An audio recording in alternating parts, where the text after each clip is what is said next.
selected Dr. David Katzenstein to give the plenary session.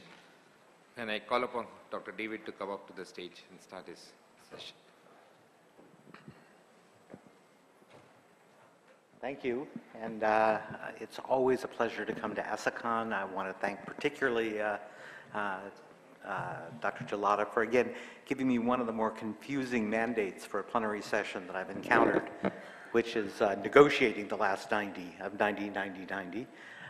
We'd really like to see, as many of the speakers have noted, 90% of people living with HIV on treatment achieve virus load suppression. My fear is that The Art of the Deal is the book supposedly written by Donald Trump, and he prides himself on negotiating. So I worry about that term as a means of expressing something. Let's see what I'd, now how do I advance? Right. Okay, so I think negotiating 90% suppression really means attending to the new phrase, virus load informed differentiated care. And that's become the way in which those of us who do simulations and modeling have advocated for the introduction of widespread use of virus load. Certainly, we've just heard Dr. Cantor and Dr. McLeod really talk about first-line virologic failures and switching to second-line failures being offered effective third line.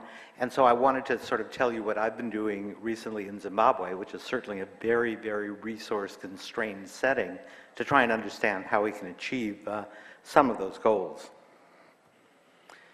So this was the working group on modeling antiretroviral therapy monitoring strategies in sub-Saharan Africa, led by Andrew Phillips, large group of people who looked at simulations, and they asked the question, what's the best way to monitor patients that's cost-effective, bringing some of the concepts that Dr. McLeod was raising about what's the cost of monitoring and how much money does that save you in terms of survival of patients, dailies, and avoiding bad outcomes. And they came to the conclusion that, in fact, virus load differentiated, let's see, oops.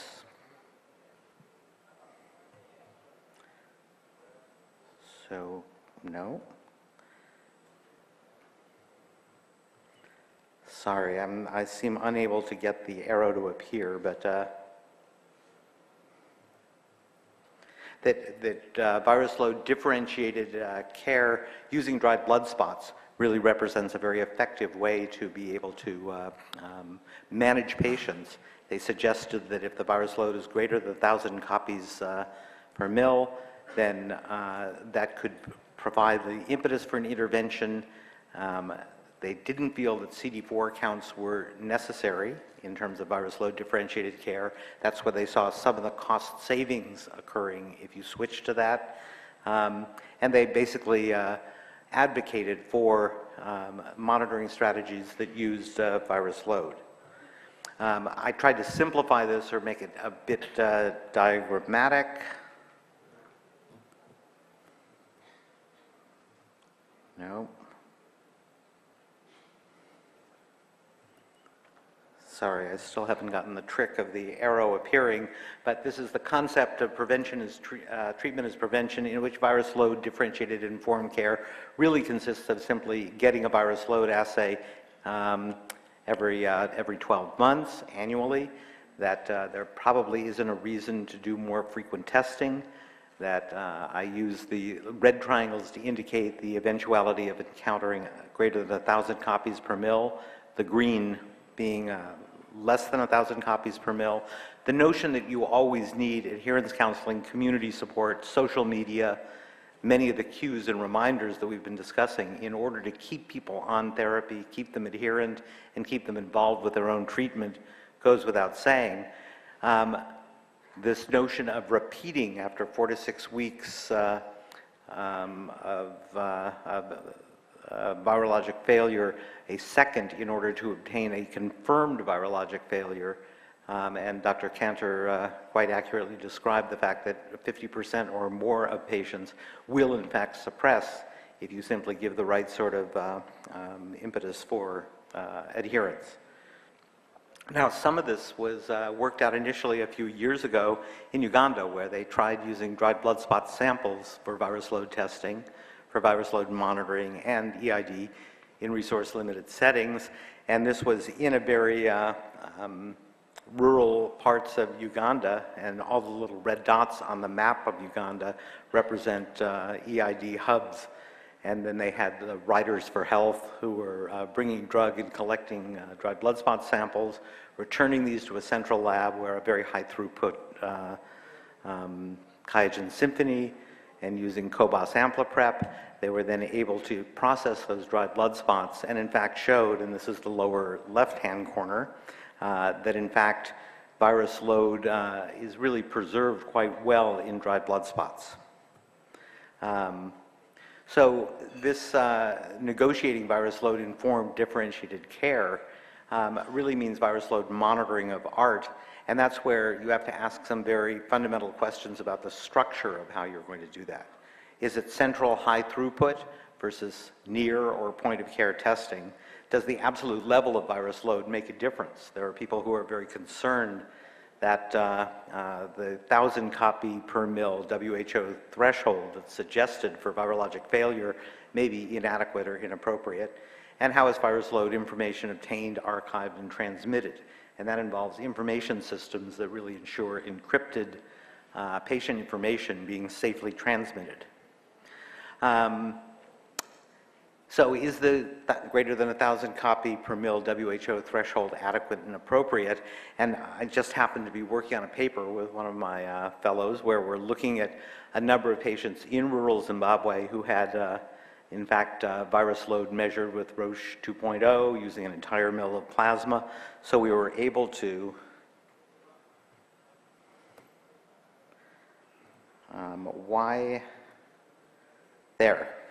So we were able to, in this column, look at the 15 or so patients who initially,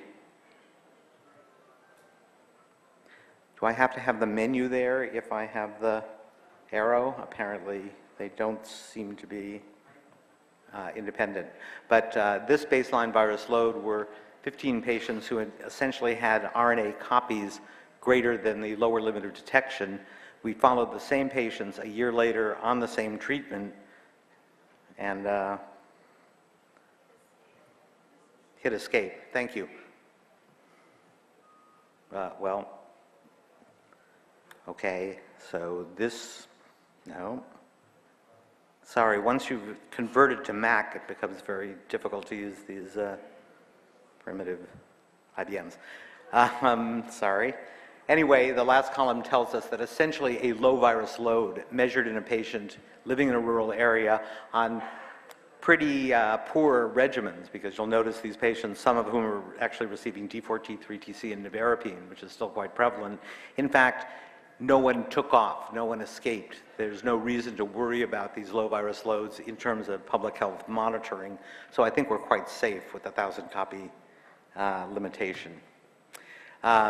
So I wanted to talk to you a little bit about rural virus load monitoring in community-based ART in a rural village, a tiny one called Nyamutora, and this was data that we obtained in Zimbabwe from 2014 to 2015.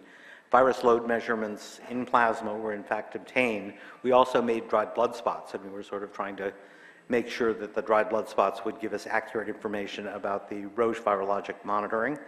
And we had 143 people enrolled in this village who were had been receiving ART for a median of 4 years. This year, I've had the opportunity to compare the Roche 2.0 to, in fact, Expert Quant, as that became approved for quantitative monitoring using the same kind of plasma. And hopefully, next year, we'll begin moving Expert to near point-of-care virologic monitoring. Just to give you a feel for how far this is from anywhere, this is a very, very rural area of northwestern Zimbabwe. Although it's only 200 kilometers from Harare, it takes you about 6 hours to get there because the roads are, let us say, quite poor for the last couple of hours. And the particular mission hospital, which is the district hospital, in fact, has developed what I think is a very radical approach to sustaining treatment in rural Africa, which is that they essentially prepare 3 months worth of medications for all 143 people in Nyamatora, and this is one of 8 centers that they go. So they actually have 1,500 people on treatment in which they make up those medicines. Then I hit escape, and I have an arrow. Thank you. Anyway, we'll have to endure this because at least I can control the arrow now. They load these medications into Land Rover, go to the site. There's a little preparatory speech by, in fact, the community counselor. And then essentially, yeah. Well, now we're back to the beginning.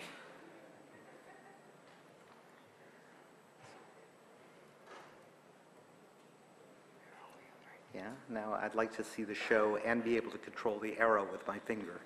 I don't seem to be capable of doing that, so, right? So now can we go forward to the slide we were on, right? Here, and now the,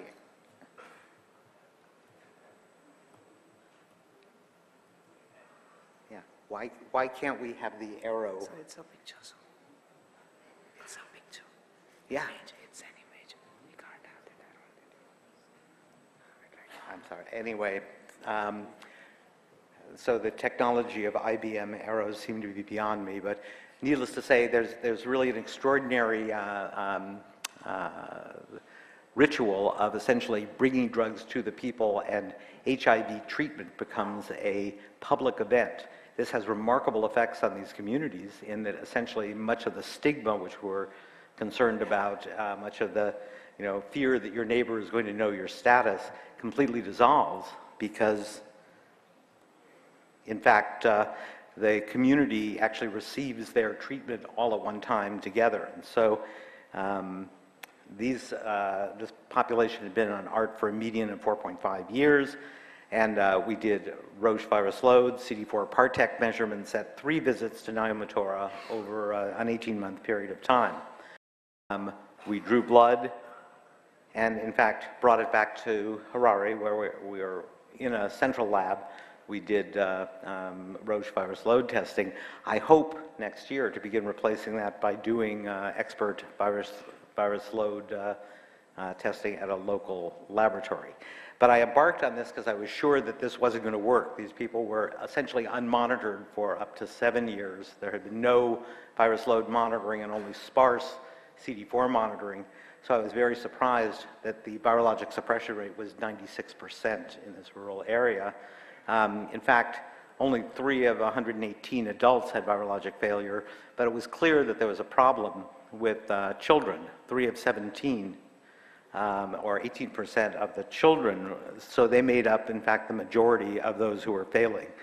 You can see here that essentially it was a 10-year-old, 17-year-old, a 5- and 4-year-old who were all failing viral therapy. There were only 3 adults, 34, 30, and 46.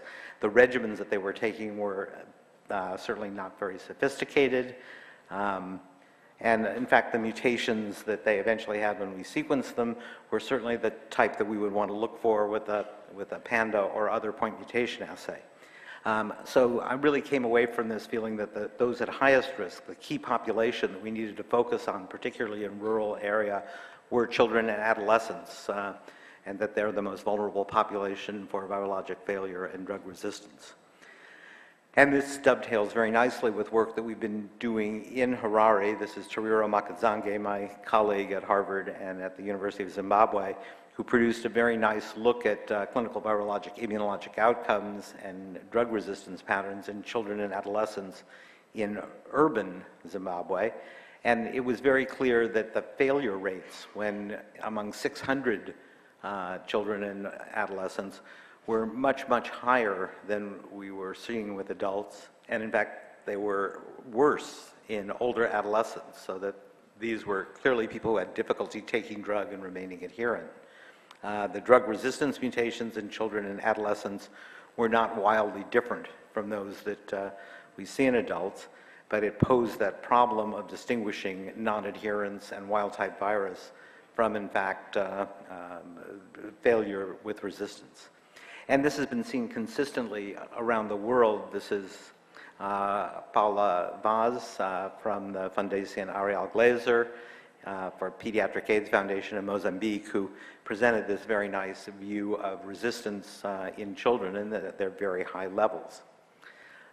So the most important negotiation is actually working with children and particularly adolescents. So this is the local counselor, a nurse midwife, who are talking to them really about sexual and reproductive health, about helping them understand what they're going through, and the whole issue of disclosure and counseling for, in fact, children and adolescents with HIV, I think is a fundamental place you have to focus in order to really achieve high levels of virologic suppression.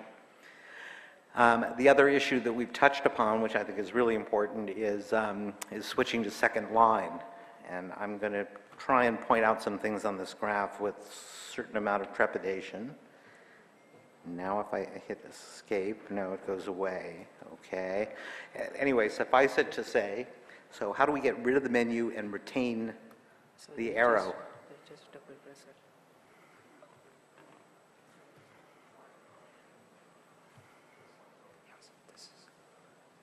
Great, thank you. We'll have to do it again next slide, I'm sure. But clinical monitoring achieves very little in the way of identifying patients who are failing and need to switch to second line. This was a compilation of studies throughout Africa asking the question, what kind of monitoring results in identification of first-line virologic failure and hence switching to second line? And it turns out, of course, that confirmed virologic failure actually occurs at about 3% per year, even in a highly adherent, well-managed population. This is saying that if you do one virus load a year, you're going to end up with about a median of 3 people per 100 people on first-line therapy. Over 5 years, this gets you a rate of second line, well, it's up to 15% by 5 years. And that is the idealized way we should be, in fact, switching to second line amongst virologic failures. So one of my students there produced a very nice small study, but it was an adherence intervention to identify drug resistance among HIV-positive adolescents who are failing second-line therapy at a public health clinic.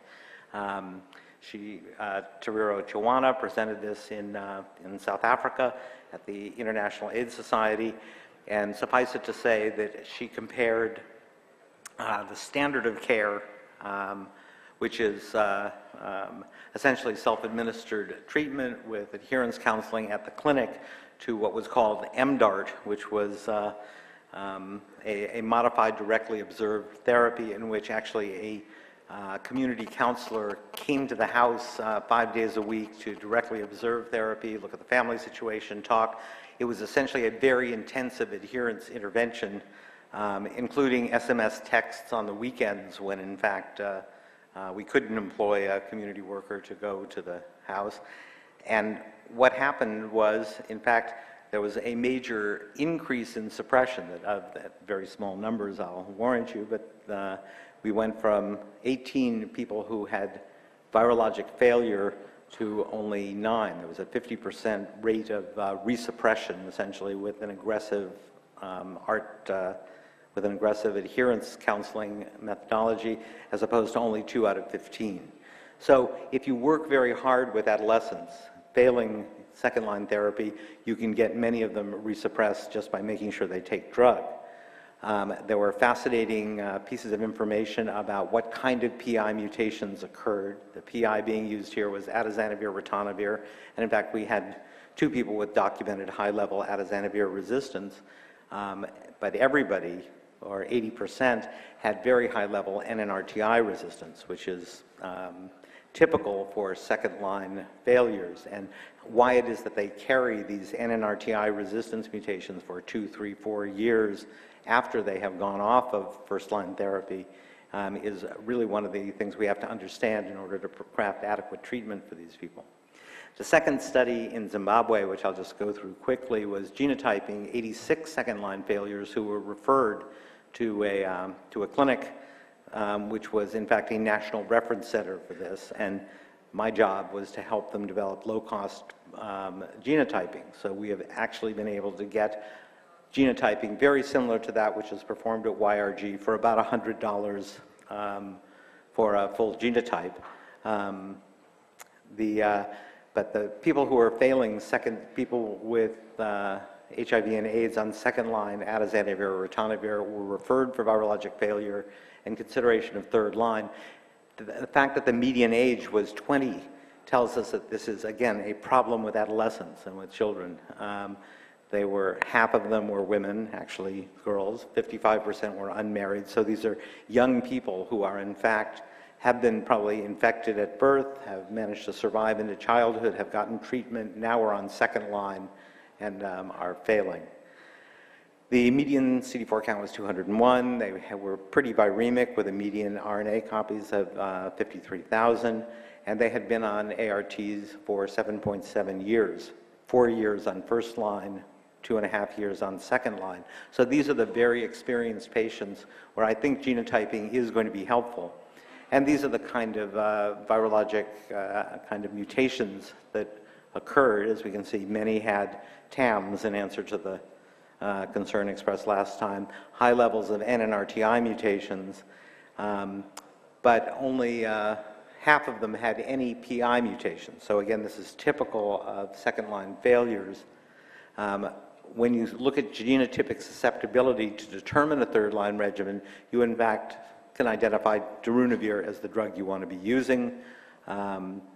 These patients were in fact treated with darunavir plus raltegravir. We've now switched to dolutegravir, and of 30 patients who've been followed about 6 months, all of them are being adequately suppressed with darunavir, raltegravir, or dolutegravir, plus generally Truvada was sort of thrown in as a third and fourth drug. So in terms of maintaining suppression, treatment for these second-line failures, I think really requires genotyping for some of the reasons Dr. McLeod indicated, that you don't want to provide very expensive third line to people who still have options. But genotyping demonstrated multi-drug resistance to all three classes of drugs. And these are the people who were, through our treatment efforts, in fact now generating this multi-drug resistance, and we really want to be able to recommend a rescue or salvage regimen that appears to be darunavir, ritonavir, an integrase inhibitor, and 2 NRTIs, which looks to be very effective. So I'll just conclude by saying diagnostics is a critical element in the whole treatment 2.0 and treatment as prevention, that monitoring with virus load assays really is important, and then I think we need to begin thinking about how to provide those as point-of-care assays so that the information can be fed rapidly back to the patients and providers rather than the long loop that we've seen in South Africa, where you have highly centralized National Health Service labs. Drug resistance assays really help you optimize drug treatment regimens, and it's only by really aggressively suppressing people that we can prevent transmission and end the HIV epidemic. The challenges where global markets for HIV diagnostics are not really being met, and I think they're the bottom two, which I won't try and point to, but late switching to second-line ART due to limited access to virus load testing to identify first-line ART failure is really a critical need, and I think we're now seeing national programs gearing up to ask how can we identify virologic failure. And late detection of resistance due to virtually no access to drug resistance testing at an individual level is something which we hope to end. So hopefully this is the beginning of the end of AIDS, and I will gratefully acknowledge all of the people who helped me, but I don't have the slide with all of their numbers and I couldn't point to them. So I'll just thank you for your attention and stop standing between you and lunch. Thank you.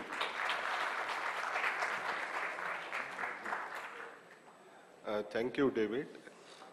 It was very nice to hear, it was very nice to see a presentation on what perhaps entails if we have to achieve the last 90% milestone. it is also becoming perhaps apparent that it might be very difficult to maintain 90% level if the new patients who are coming into ART program, they tend to fall in numbers because by 4 years itself, the 10% have already failed, those who started in last. So it could be a big challenge, and we need to address the issues of introduction of viral load, which is being contemplated in India, at least for second line monitoring. First line monitoring, we perhaps may be doing it annually pretty soon once we scale up the program of viral load offer. And drug resistance testing could be useful in the program setting even if we belong to less developed countries group. We thank you for your inputs that you have given. Since this is a plenary session, we won't have questions. Thank you, Dr. Katzenstein, and thank you, co-chairs. We now request Dr. Ganga Khedkar and Dr. Ravindran to kindly felicitate Dr. Katzenstein with a token of art.